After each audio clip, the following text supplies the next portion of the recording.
แห่งความนับถือพระมหาเถระพระเถรานุเถระเจ้าคณะพระสังฆาธิการครูบาอาจารย์เจ้าที่เปิดวิทยุฟังอยู่ที่วัดที่ว่าเวลานี้บ่ว่าจะเป็นหลวงป่อหลวงลุงตุปี้ตุน้องเปื้อนสหธรรมพระสงฆ์ทั้งหลายครูบาอาจารย์ที่มีอายุพรรษามีการศึกษามีภูมิธรรมที่สูงกว่าเก่ากับผมขอถวายความเคารพแสดงความนับถือมาณโอกาสนี้ขอความสุขความเจริญในธรรมความผาสุกตั้งใจความสบายตั้งกายจงได้บังเกิดแก่ญาติโยมทั้งหลายทุกคนทุกท่านป่ออุ้ยแม่อุ้ยนักศีลนักบุญเท่าไก่น้อยใจยิงทั้งหลายอนุโมทนากับสถานีวิทยุคลื่นต่างๆที่เปิ้นได้รับสัญญาณนำรายการนี้ไปสู่ผู้ฟังทางบ้านบ่ว่าไกลว่าใกล้อยู่ที่ไหนก็รับฟังกันได้ขอขอบคุณอนุโมทนาบุญ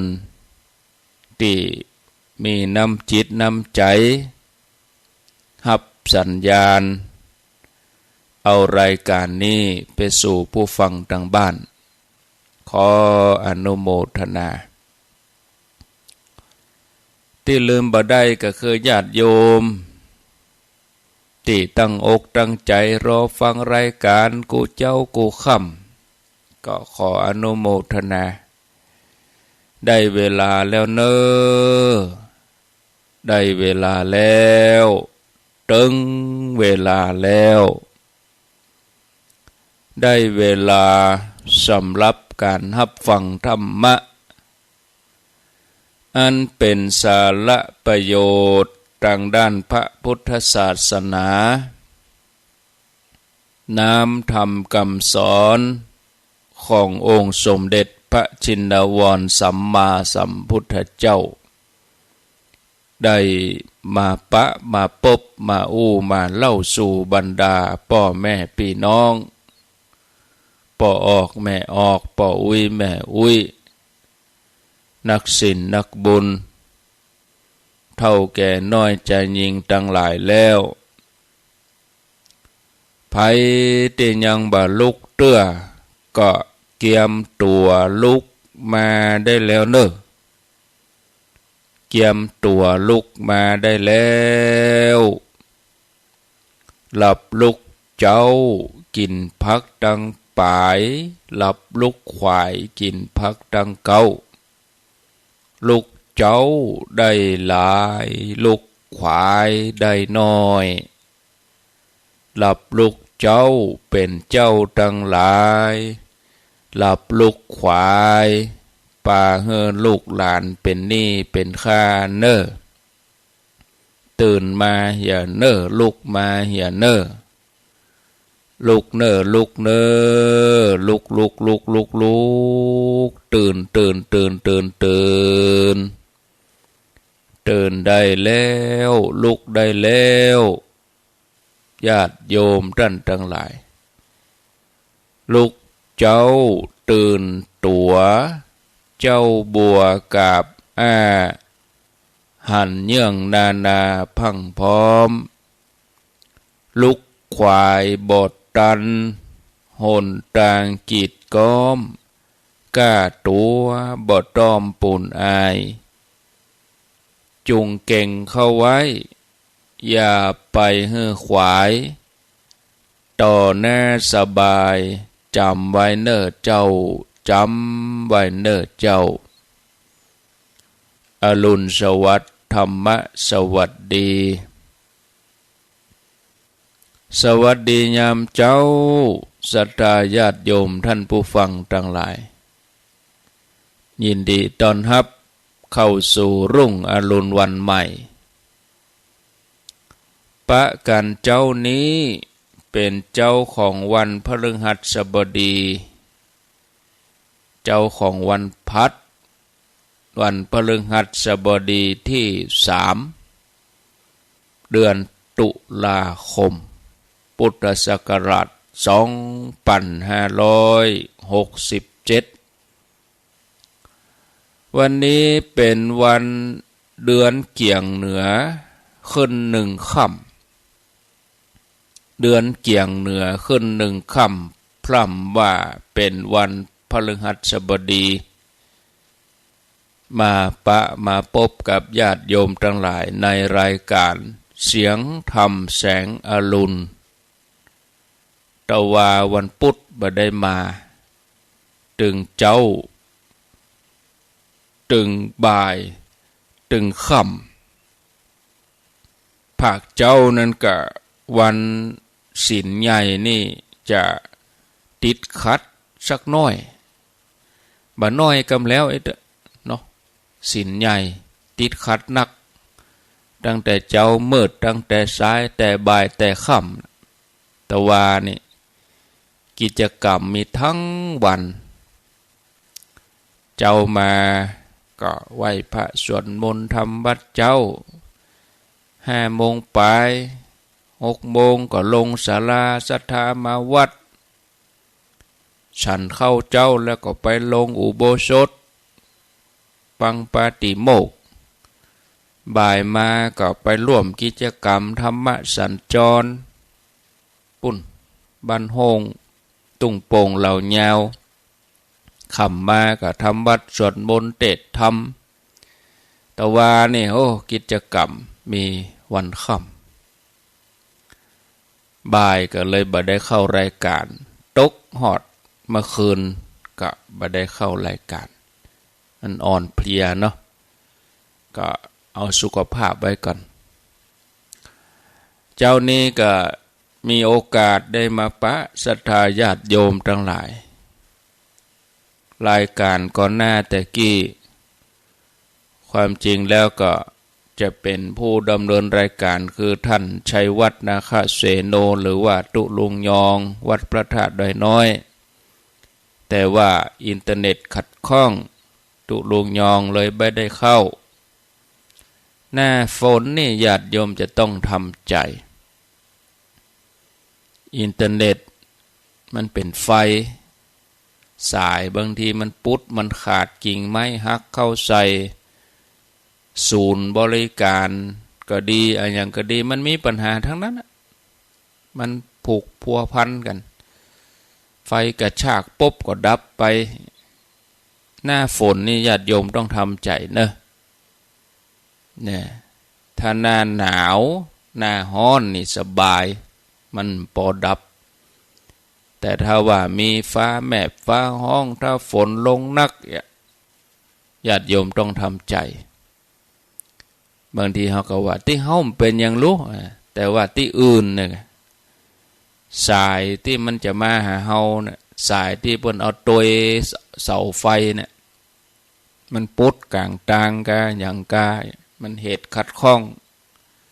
ต้องทำใจ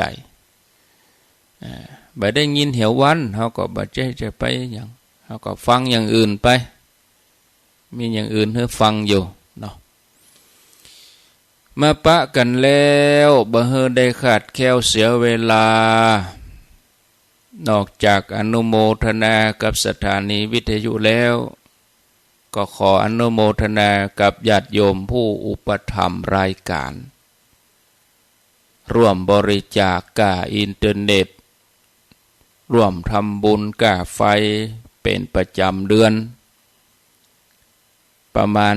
4-5-6 ท่านนี่อันนี้เป็นร่วมประจำบ่ใช่ว่าท่านอื่นบ่สำคัญญาติโยมท่านอื่นคนอื่นก็สำคัญแต่ว่าเพิ่นทำก็มีโอกาสเพิ่นก็ทำถ้าได้ปะกันเพิ่นก็มาท ถ้ามีโอกาสก็ได้ฝากมาพ่องยังพ่องศรัทธาญาติโยมเนาะ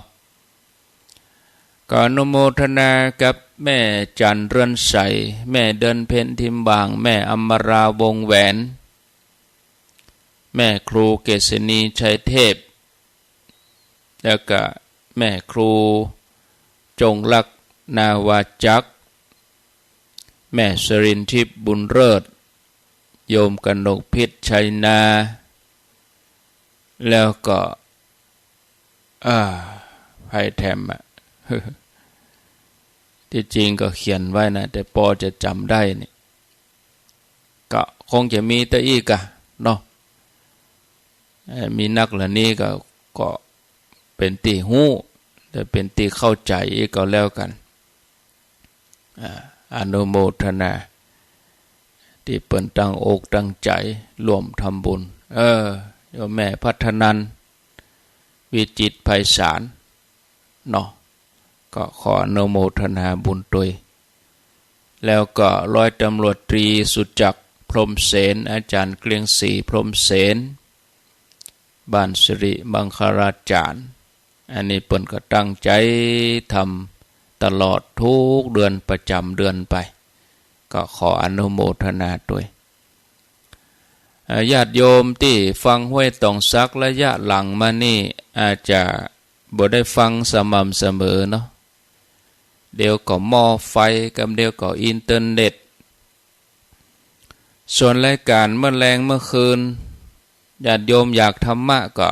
สะท้อนไปเนอะสะท้อนไปหาผู้จัดรายการพอดีเปิ้นขอเวลาทุ่มถึง3 ทุ่มถ้าหากว่าญาติโยมต้องการธรรมะอยากฟังธรรมะก็โทรศัพท์ไปแจ้งบอกว่าก็ปั่นเวลาธรรมะให้สัก 3-4 วันเหลือจากนั้นก็เป็นเพลงไปอีกก็ได้มันอยู่ที่คนฟังถ้าคนฟังหูมที่จะฟังเพลงก็เป็นเพลงไปคนฟังเรียกร้องห้องหาอยากฟังธรรมะก็จะเป็นธรรมะไปอย่างนี้ก็แล้วแต่อาตมาเขาก็จัดไปตามปกตินะอันนั้นก็เพลงนี่มันหาฟังไหนก็ได้เสาะฟังคนเดียวก็ได้มี YouTube มีอย่างสถานีหลายๆที่เพลงมีให้ฟังแต่ธรรมะนี่มันพลาดก็พลาดไปเลยเพราะกลัวที่เราจะได้ฟังครูบาอาจารย์ตนนั้นตนนี้เนี่ยมันไม่แจ้งง่ายเนาะกลัวที่เพิ่นจะสละเวลามาจัดรายการของเราได้เนี่ยนะอันนั้นก็ขึ้นอยู่กับผู้ฟังเนาะเอาแล้วเมื่ออนุโมทนากับผู้อุปถัมภ์ผู้ดูแลรายการแล้วก็เอาปอนสัพปิติโยวิวัชชันตุสัพพะโลโกวินัสสันตุมาเตภวัตวันตรายโยสุขีทีฆายุโกภวะอภิวาทนาสีลิสะนิจังวุธาปจายโนจัตตาโลธรรมาวัฏันติอายุวันโนสุขังพลังเอาล่ะขอขอบคุณเนอะขอขอบคุณอนุโมทนาบุญแล้วก็อนุโมทนากับญาติโยมทุกกิจกรรมที่ไปร่วมบอกว่าในพื้นที่ต่างพื้นที่อนุโมทนายินดีขอบคุณอนุโมทนากับครูบาอาจารย์ที่นำกินนำทานศรัทธาญาติโยมทุกกิจกรรมที่เกี่ยวเนื่องเป็นเรื่องทางวัฒนธรรมประเพณีเกี่ยวกับพระศาสนาบอกว่าจะเป็นกิจกรรมฟังธรรมกลางพรรษากิจกรรมตานสลากกิจกรรมมอบถุงยังชีพมอบสิ่งของอุปโภคบริโภคตั้งโรงทานหลายๆอย่างเนอะทุกกิจกรรมไปก็แล้วกันขออนุโมทนาบุญด้วยเนาะมาปะกันแล้วก็ขอเข้าสู่การฟังธรรมะพอเวลาแล้วก็พอ5:30เวลาเวยเนาะเผลอกำเดียวบ่ได้เผลอกำเดียวบ่ได้ปุ๊บปั๊บนะ เวลาเว้ยศรัทธาญาติโยมต่อจากอาตมาก็จะเป็นตุลุงดอยรายการตุลุงดอยวัดประทาดม่อนจอมพอก็ตึงเว้ยก็เว้ยแต่น่ะก็เดี๋ยวก็พัดสุกเสาเนาะวันนี้ก็เดี๋ยวก็หมดแล้วเนี่ยควายหำหน่อยเดี๋ยวก็ดีกินข้าวง่ายสักกำก็ได้กินข้าวตอนสักกำทำการทำงานได้กินข้าวแรงแล้วก็นอนตื่นมาวันศุกร์ละอย่าติดหนึ่งเนี่ยกำเดียวเนาะเดือนนี้นี่เดือนที่10แล้วนะเดือนตุลาคมนี่เดือนที่10ของปีเหลือเวลาแถม2เดือนต่ออันน่ะเนอะเหลือเวลาแถม2เดือนต่ออันจะหมดละสำหรับเดือนที่10แล้วก็จะหมดละปี67ตุลาพฤศจิกาแล้วก็ธันวาเนาะโอ้จะออกว่าษาแล้วลุนี่เหลือแฮมศีลเดียวละศีลหน้า8ค่ำแฮมศีลก็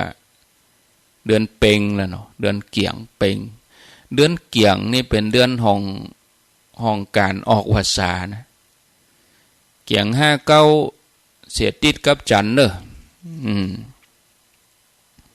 เกี่ยง59เดือนนี้นี่เสียติดกับจันเดือนเกี่ยงหรอเสียเกี่ยง59ละวิจันตังเกี่ยง59ละวิจันตังเสียวันติดกับวันจันทร์วันนี้ดีเนอะวันนี้นะวันนี้วันพัดวันครูแล้วก็ดี1ค่ำนี่เน็ต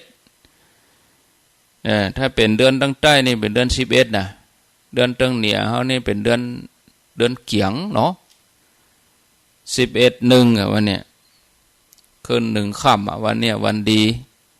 แล้วก็เป็นวันลมหลวงด้วยนะวันนี้วันที่5ก็ดีเนอะเสาร์5นะเสาร์5เสาร์5จัดดีนะเป็นวันหัวเข้า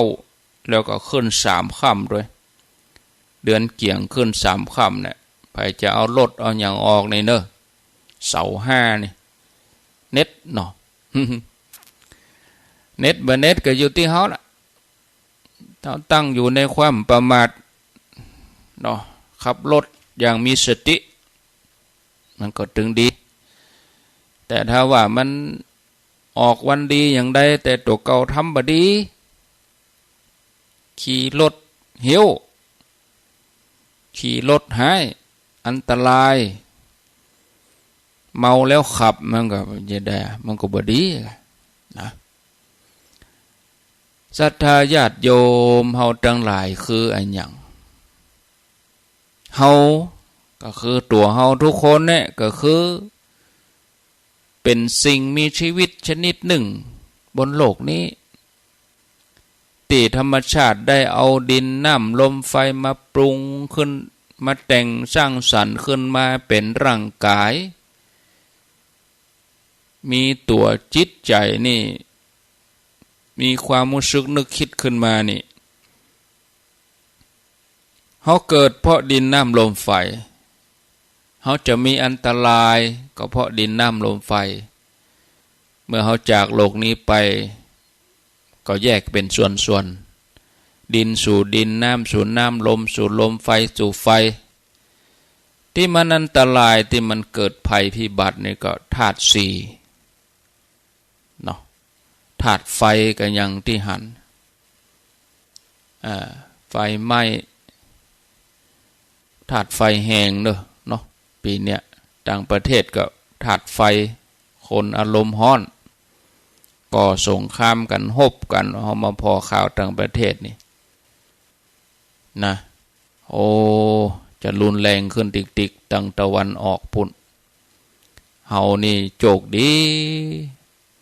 มาเกิดบนผืนแผ่นดินที่มันสงบร่มเย็นในน้ำมีปลาในนามีข้าวอากาศก็มี อุทกภัยบางพื้นที่แต่ว่าโดยภาพรวมนะดินแล้วก็มาพอดินถล่มแผ่นดินไหวน้ำก็น้ำท่วมเนาะลมก็วาตภัยแล้วก็โรคที่มันเกิดกับลมก็ที่อันเฮาเดือดร้อนกันเมื่อ 3-4 ปีก่อน2 ปีก่อนก็โรคโควิดนี่มากับลมหายใจนะมันก็ดินน้ำลมไฟนะตัวดินน้ำลมไฟนี่เกิดร่างกายเฮาขึ้นมาปรุงแต่งกันร่างกายของเฮานี่มันเป็นสิ่งที่ปรุงแต่งนะก็เลยเนี่ยฮือในที่สุดบ่เมินก็จ้าบ่จ้าก็วุ้ยร่างกายเฮาก็จะต้องแตกสลายไปคืนสู่ธรรมชาติฉะนั้นเพื่อให้มีร่างกายเกิดขึ้นมาสืบต่อเอาไว้จะได้บ่สูญพันธุ์ไปจากโลกธรรมชาติเปิ้นก็เลยมอบสัญชาตญาณที่เป็นความรู้ตัวว่ามีตัวเองเอาไว้ในจิตใต้สำนึกของเฮาเพื่อให้สิ่งมีชีวิตทั้งหลายจะมีความรู้สึกว่ามีตัวเก่าเมื่อมีความรู้สึกว่ามีตัวเก่าก็จะฮักตัวเก่าเมื่อฮักตัวเก่าฮักตัวเองก็จะพยายามที่จะดิ้นรนเอาชีวิตรอดดำรงเผ่าพันธุ์ไว้คือสิ่งมีชีวิตทุกอย่างจะดิ้นรนปรับตัวเองเพื่อจะให้มีชีวิตอยู่เพื่อจะให้ขยายเผ่าพันธุ์นะศรัทธาญาติโยมชีวิตจิตของเราอ่อนที่กำลังเกิดใหม่กุคนจะบริสุทธิ์เหมือนกันคือยังมีกิเลสบ่มีความยึดมั่นถือมั่นบ่มีความยึดถือว่าตัวเก่าจิตของเราอ่อนเกิดใหม่นี่ก็เป็นสัญชาตญาณที่เป็นความรู้เพียงว่ามีตัวเองขึ้นมาที่ธรรมชาติมอบให้เพื่อทำให้จิตเกิดความรู้สึกว่าตัวเองเพียงเล็กน้อยต่ออัน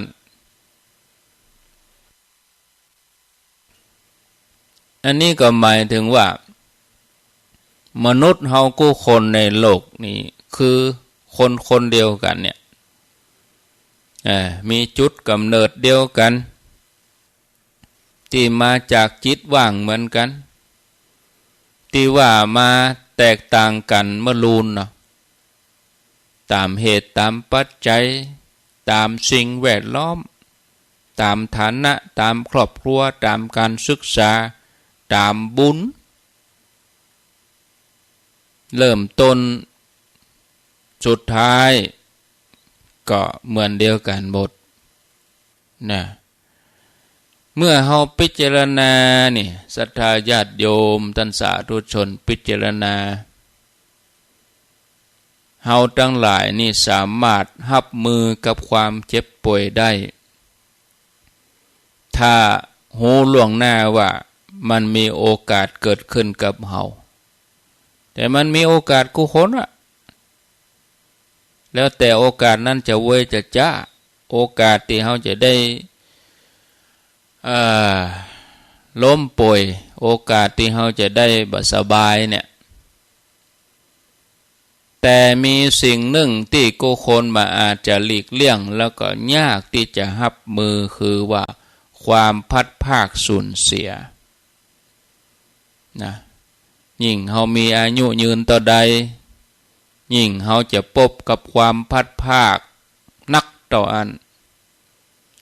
หรือแม้แต่เป็นวัยรุ่นหนุ่มสาวก็จะต้องปะเหมือนกันนะท่านผู้ฟังการทำใจหรือว่าการเกียมตัวเกียมใจก็เลยเป็นสิ่งสำคัญแต่สังคมบ่ได้ให้ความสำคัญต่อใดแทบที่บ่มีโรงเรียนอันยังที่จะสอนด้วยซ้ำโรงเรียนถึงวันนี้เป็นโรงเรียนสอนเพื่อจะ คือมีวิชาความรู้ทำมาหากินแต่โรงเรียนที่จะสอนปลูกฝังจิตใจให้เตรียมใจรับนะเกียมใจรับบ่มีทั้งที่ความพลัดพรากสูญเสียนี่มันเป็นวิชาชีวิตเนี่ยถึงวันนี้เขาก็เรียนคณิตวิทยาศาสตร์อังกฤษภาษาจีนภาษานั่นภาษานี่วิชาชีพช่างนั่นช่างนี่สารพัดวิชาแต่วิชาชีวิตนี่นะบางทีบางคนไปปะไปปบเนี่ยเรียนจัดดีแฟนทิ้งอกหักทำร้ายตัวเองเนี่ยเขาจะต้องเตรียมตัวรับมือเนาะแล้วก็ถ้าจะได้ให้มันดีเนี่ยต้องเตรียมตัวตั้งแต่คนที่เฮาฮักยังมีสุขภาพดีเตรียมตั้งแต่เปิ้นอยู่ดีสบายเนี่ยโดยเฉพาะบุพการีญาติผู้ใหญ่ก็แน่นอนนะแต่ละท่านแต่ละคนที่กล่าวมาเนี่ยเปิ้นจะต้องมีอายุนักขึ้นวันคืนล่วงไปแต่ละคนก็ต้องมีอายุนักขึ้นทุกคนก็เลยมีโอกาสที่จะจากเฮาไปแต่คนหนุ่มคนสาวคนที่เยาว์วัยบางทีอาจจะไปก่อนก็ได้นะศรัทธาญาติโยมมีอย่างแน่นอนฉะนั้นบอกว่าจะอยู่ในวัยใด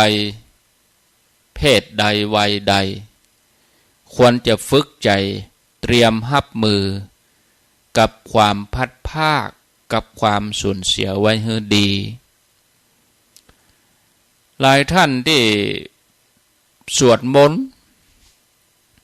หลายท่านที่พิจารณามีในบทสวดมนต์รู้สึกว่าจะเป็นธรรมวัดเจ้ากะธรรมวัดเย็นก็มีบทนี้เป็นบทที่เฮาพิจารณาเปิ่นห้องว่าอภินหะปัจเจเวคขณะ4อย่างพิจารณาอย่างเฮามีความแก่เป็นธรรมดาจะล่วงพ้นความแก่ไปบ่ได้เฮามีความเจ็บไข้เป็นธรรมดาจะล่วงพ้นความเจ็บไข้ไปบ่ได้เฮามีความตายเป็นธรรมดาเฮาจะล่วงพ้นจากความตายมันได้เฮามีความพลัดพรากเฮาจะต้องพลัดพรากจากของที่ฮักของที่ชอบใจอันเนี้ยอภินหะปัจเจเวคขณะ4อย่างที่เฮาพิจารณาถ้าเฮาสังเกตให้ดีนะ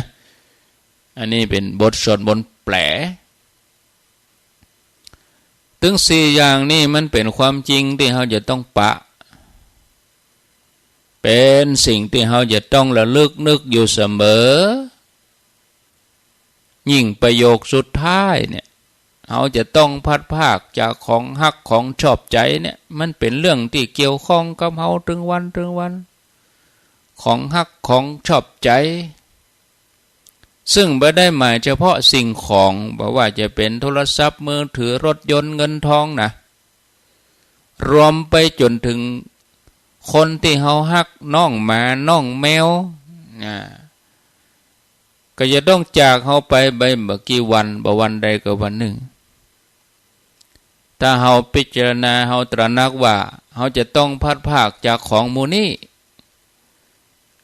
เฮาจะเกียมใจปฏิบัติกับเขาอย่างใดให้ดีที่สุดเพราะเฮาบ่ฮู้ว่าวันนี้จะเป็นวันสุดท้ายที่จะได้อยู่ตัวถ้าเฮาดูแลพ่อแม่ขณะเปิ้นมีชีวิตอยู่ดูแลบุพการีก็ดูแลให้ดีนะรวมถึงดูแลคนที่อายุยังบ่นัก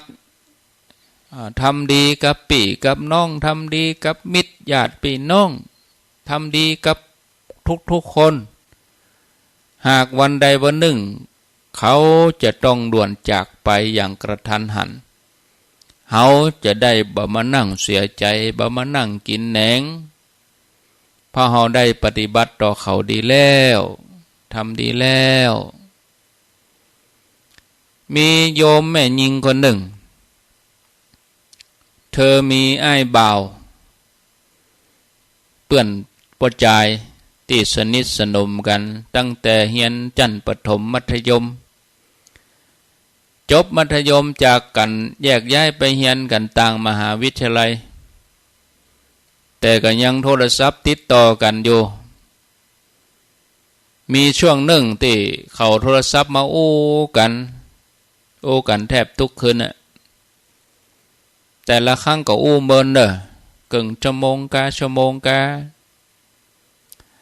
มีคืนหนึ่งตัวเธอรู้สึกเพลียอยากพักผ่อนแต่ว่าเขาก็ยังบ่เลิกบ่เลิกคุยจวนไปติ๊กตัวแม่ยิงเธอก็รู้สึกเริ่มรำคาญละเพราะว่าทำงานทั้งวันก็อยากพักก็เลยตัดบทแต่ว่าเขาก็ยังให้ต่ออยู่ก็เดี๋ยวก่อนขอหน่อยแหมหน่อยเธอก็เลยต่อว่าไปด้วยความโมโหว่าแล้วก็วางหูกดวางตกเมื่อเจ้าเธอก็ได้ข่าวว่าเพื่อนสนิทคนนั้นเสียชีวิตไปเสียแล้วจากอุบัติเหตุรถยนต์หลังจากที่กับเธอได้บำเพ็ญบำนาญเธอก็ตกใจแล้วก็เสียใจไปจัดนักที่บดีกับเขาแต่คืนแม้เหตุการณ์จะผ่านไปเป็น10 ปี20 ปีเธอก็ยังฝังใจอยู่หั่นเสียใจอยู่หั่นท่านผู้ฟังเป็นธรรมดาที่ว่าในคณะที่เขามีชีวิตบอกว่าเขาจะดูแลเขาดีเท่าใดก็ย่อมเป็นช่วงบางเวลาที่เขาซื้อว่าเขาพลาดไปยกตัวอย่างบางคนดูแลพ่อแม่ที่ป่วยติดเตียงเมินเป็นปีหลายปียังดีตลอดแต่วันหนึ่งวันใดเกิดมีธุระจำเป็นต้องเดินทางไปต่างอำเภอไปต่างจังหวัดบ่ได้พอเปิ้นเหียสักวันเพราะว่าเจ้านายสั่งบ่ไปบ่ได้อันนี้เป็นเรื่องคอขาดบาดตายนะก็คงจะเหมือนเรื่องที่อันเปิ้นด่วนน่ะด้วยหน้าที่การงานเนี่ยความเจริญรุ่งเรืองของหน้าที่การงานด้วยต้องมีธุระก็ดูแลพ่อแม่ได้เป็นก็ดูแลตลอดนะป้อนเข้าก็ไปนอนตัวก็ดูแลเป็นหลายเดือนนะบ่ขาดตกบกพร่องแต่มีวันหนึ่งต้องเดินทางปรากฏว่าก็มาสิ้นลมวันนั้นพอดีความรู้สึกผิดเกิดขึ้นหูห่มไปละอีกอย่างหนึ่งคนตั้งหลายก็อาจจะตราหน้าประนามว่าบ่ได้พอใจป่อใจแม่บ่ได้ดูจิตดูใจเปิ้นพ่อแม่เจ็บป่วยแล้วจะไปยังแต่ว่าก่อนหน้านั้นที่ดูแลเนี่ยเขาบ่ได้หันหรอกแต่เขามาหันตอนที่บ่ได้พอเปิ้นวันนั้นมีธุระสำคัญต้องไปก็มารู้สึกผิดบ่ได้อยู่ดูแลบ่ได้ดูใจในวาระสุดท้ายแบบนี้ก็มีนะศรัทธาญาติโยมเรื่องแบบนี้เนี่ยมันบ่ใช่ความผิดของผู้ดูแลไผจะไปฮู้ว่าเพิ่นจะจากไปตอนนั้นเนาะอันที่จริงผู้ป่วยบางคนก็เลือกที่จะจากตอนที่ลูกหลานหรือว่าคนฮักบ่อยู่เพราะกลัวลูกหลานคนฮักจะทำใจบ่ได้บางคนเลือกที่จะจากไปโดยลำพังเพราะต้องการความสงบก็มีคนเฮานี่ญาติโยมตอนมีชีวิตอยู่กันเนี่ยถ้าทำความดีต่อกันมานักพอเมื่อเขาจากไปอย่างกระทันหันก็จะบ่เสียใจนักนะ ยอมรับสิ่งที่เกิดขึ้นได้ง่ายกว่ามีหลายคนที่มานั่งเสียใจที่คนฮักอย่างพ่อแม่เสียจากไปนะเวลาผ่านไปบ่ฮู้กี่เดือนกี่ปีก็บ่คลายความโศกนั่นรู้สึกผิดอันนั้นเป็นพ่อเขาบ่ได้ดูแลเปิ้นดีเท่าที่ควรเวลาที่เปิ้นเจ็บป่วยก็บ่ค่อยมาเยี่ยมเยียนบางคนเสียใจนักเพราะชอบว่าเฮ้อป่อเฮ้อแม่บ่นใจอารมณ์กับเปิ้นอย่ามาก่ายแต่เนอะเป่าคนเท่าก่ายเมื่อใดจะตายเนี่ยอย่างเฮาบ่ทำดีกับเปิ้นนะมีรายหนึ่งเล่าว่ามีช่วงหนึ่งไปเยี่ยมแม่ที่อยู่ต่างจังหวัดวันหนึ่งแม่ใครกินแกงป๋านะบ่ต้องเอามาเนี่ยมาหยังไปซื้อกาดมาเจ้าเนี่ยลำแม่ก็กินประจำก็ขอให้ลูกไปซื้อให้น้อยลูกก็ว่าบ่ว่างไงแม่ลูกบ่ว่างอ่ะโอ้ก็ไปซื้อกำเดียวแม่ขยากแกงป๋าใส่ตุน ลูกก็บายเบียงบอกว่าไว้ว่างก่อนวันพุธก็ไปซื้อกันแล้วกันเนี่ยบอกกองเมื่อแรงเมื่อค่ำป่ากดว่าคืนนั้นแม่หัวใจล้มเหลวหัวใจวายเอาส่งโรงยาบัดดันเสียชีวิตกระทันหันเนี่ยความเป็นลูกบ่เพียงเสียใจที่แม่จากไปรู้สึกผิดที่บ่ได้ใส่ใจเนี่ยเป็นอาหารมื้อสุดท้ายขอกินกับลูกก็บ่ได้กินสักคำนี่แถมลายหนึ่งป่อบ่สบายเท่าด้วยอายุหนักด้วยลูกก็พยายามไปแอวหากูติดบอกว่าวันเสาร์วันติดไปตกแมลงวันหนึ่งไปแอวหาป่อก็ใครอยากกินบะม่วงกับน้ำพริกรู้สึกว่าจางปากจางคออยากกินบะม่วงส้มกับน้ำพริกก็เลยไปกาดแต่พอดีช่วงนั้นเปิ่นประท้วงกันกะ เหตุการณ์บ้านกันเมืองกันอย่างว่าเปิ่นปิดถนนกาดก็ปิดซอยออกบ้านก็ไปไหนบ่ได้ก็รออยู่บนก็ยังไปไหนบ่ได้ก็เลยเกิดว่าวันนี้บ่กินเตะป่อไว้สถานการณ์คลี่คลายก้อยกินเนาะก็เลยเปลี่ยนใจนะกาดปิดแทนที่จะปีกไปหาป่อนะก็ปาครอบครัวเข้าร้านอาหารไปกินอย่างอื่นเนี่ยไปเลี้ยงไปกินปะเจ้าหมูก็ซ้ำม่วนแถมะนะตอนที่กินนั่นกับร้านอาหารก็เปิดเพลงดังโทรศัพท์ก็อยู่ในกระเป๋าโทรศัพท์เข้ามาบ่ฮู้กี่สายเป็น10 สาย20 สายบ่ได้ยินพอดีก็อยากเข้าห้องน้ำช่วงที่เดินไปห้องน้ำก็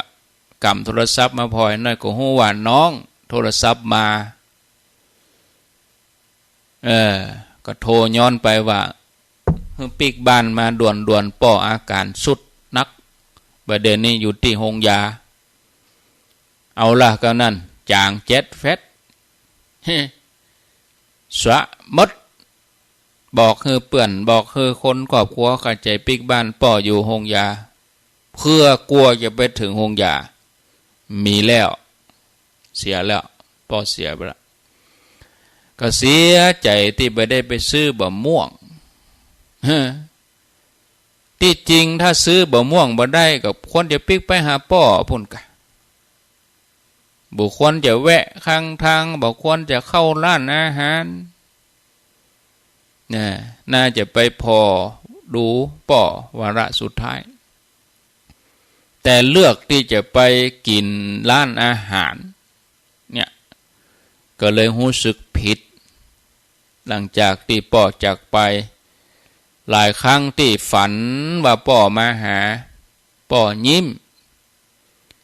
มเสร็จแล้วก็ถามว่าได้บะม่วงก็ลูกอย่าปดโตตำใจตึกฝันอยู่ฮะน่ะรับมาได้กับฝันป่อมาหาว่าได้บะม่วงก็ลูกอย่าเอาเลยรู้สึกผิดซื้อบะม่วงไปทานนี่นะว่าไม่ได้กินอย่างเฮาเราไม่ใช่ว่ามาปอกมันอย่างมาจำน้ำพริกมากินหรอกมันเก่ากลายเป็นของทิพน้ำทิพอย่างที่พระเปิ้นปั่นป้อนน่ะมันบ่เหมือนที่ยังเฮาได้กายมนุษย์นั่งกินนะถามว่าเปิ้นได้รับก็ได้อย่างคนเฮาก็มีอาหารของมนุษย์ไปสัตว์แต่ละชนิดก็มีอาหารของเขาไปที่เปิ้นเสียชีวิตไปมันเป็นบุญไปหรอมันจะมานั่งกินอย่างนั้นหรอเนาะมันจะว่าเฮาตาลอันนี้มันจะลอยไปม่งหรอตาลส้มได้กินส้มมันแปรสภาพไปขาดอันใดอันนั้นก็ไปเติมนะเมื่อเกิดความโศกเศร้าเสียใจเวลาที่จะยังเยียวยาความโศกเศร้าได้นะแต่ความรู้สึกผิดนี่นะมันย้ำอยู่ฮะเนาะ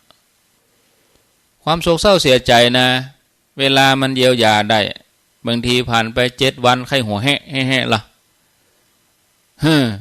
บางทีผ่านไปเดือนเอาละบางทีผ่านไปปี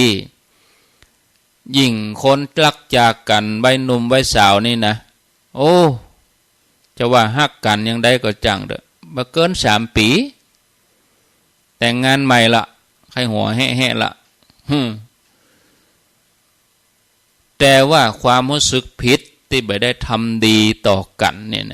มันยายากมันบ่หายเนี่ยทัตถาญาติโยมดันสาธุชนอันนี้สำคัญแล้วก็แถมเรื่องหนึ่งเนาะยกตัวอย่างมีป่อใจคนหนึ่งอันนี้โอ้เอาใจใส่ดูแลภรรยาดี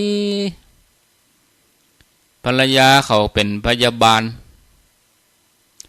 วันหนึ่งสามีป่วยเข้าโรงพยาบาล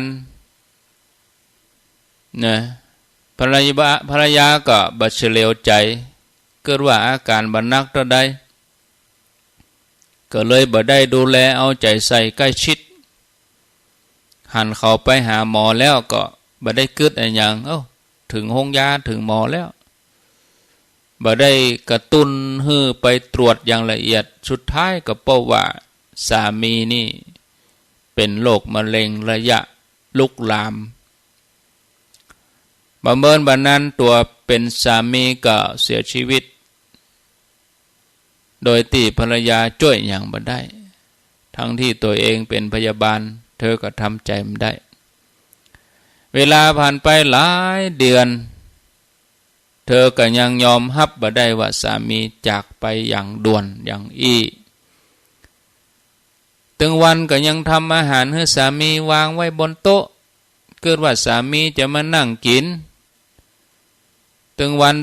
ก็ยังโทรศัพท์ไปหาเบอร์โทรศัพท์ของสามีทั้งที่สามีเสียชีวิตไปแล้วเนี่ยเกิดว่าจะได้ฟังเสียงอัดเสียงไว้ บันทึกเสียงเหมือนเขายังมีชีวิตอยู่เธอฮับบ่ได้ที่เขาจากไปอย่างนั้นยังหลอกตัวเองว่าสามียังมีชีวิตอยู่ตัวโยมแม่หญิงคนนี้ก็ยังมกมุ่นอยู่กับเรื่องราวนี้เอาไปเอามาก็เลยบ่สนใจพอลูกอายุ10 ปลายลูกน้อยอยู่ป.5 ป.6 อายุ12ผู้เป็นแม่ทำตัวเหมือนลูกสาวบ่มีตัวตนแล้วอย่างอี้ลูกจะเป็นอย่างใดวันตั้งหน้าเนาะเธอจะบ่ได้เสียต่อไปจะเสียลูกสาวด้วยตึงหมดก็เพราะว่าไปจมอยู่กับความรู้สึกที่มันผ่านเหตุการณ์ที่มันผ่านไปแล้วได้กระโตษตัวเองอันนี้เป็นความผิดพลาดศรัทธาญาติโยมคนเฮาแม้จะดูแลพ่อแม่ดีอย่างใดก็ยากที่จะสมบูรณ์ครบถ้วน100%มันก็ต้องมีความบกพร่องผิดพลาดพร่องซึ่งก็ธรรมดาเหมือนกับการสอบถ้าเราสอบได้80 90ก็ถือว่าเก่งแล้วได้เกรด4แล้วบ่จำเป็นจะต้องทุกข์ร้อนรู้สึกผิดอย่างเลยที่เราทำบ่เต็ม100มันข้าง20%นะแต่เวลาเราดูแลพ่อแม่ดูแลลูกคนครอบครัวมันเป็นไปได้ก่อที่เราจะทำถูกต้องถึง100%โดยที่บ่ผิดเลยถ้าเราทำได้หมอก80ขึ้นไป90เราควรจะภูมิใจแต่หลายคนเนี่ยทำเต็มที่ดูแลเต็มที่ถึง99%พลาดไปเพียง 1%ผิดเป็น 1% ก็รู้สึกติดค้างในใจนะมีบางรายรู้สึกแย่ขนาดตอนเป็นวัยรุ่นวันหนึ่งป่อบ่สบายเป็นไข้อาการดูบ่ค่อยนักเท่าใดป่อก็ขอลูกบ่าวไปซื้อก๋วยเตี๋ยวเป็ดให้ป่อ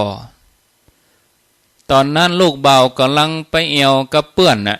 ม่วนกับเจ้าหมู่เปิ้นมีงานแล้วดูหนาวคอนเสิร์ตมาดาราถูกใจดาราที่ตัวเองต้องการพอวงดนตรีที่ตัวเองใฝ่ฝันอยากดูเนี่ยมาปรากฏตัวก็เลยบ่ายเบี่ยงปฏิเสธป่อบอกไปซื้อก๋วยเตี๋ยวเป็ดบอกว่าเอาไปแจ้คนอื่นไปแทนปะผมจะไปพอดนตรีไปพอคอนเสิร์ตวงดนตรี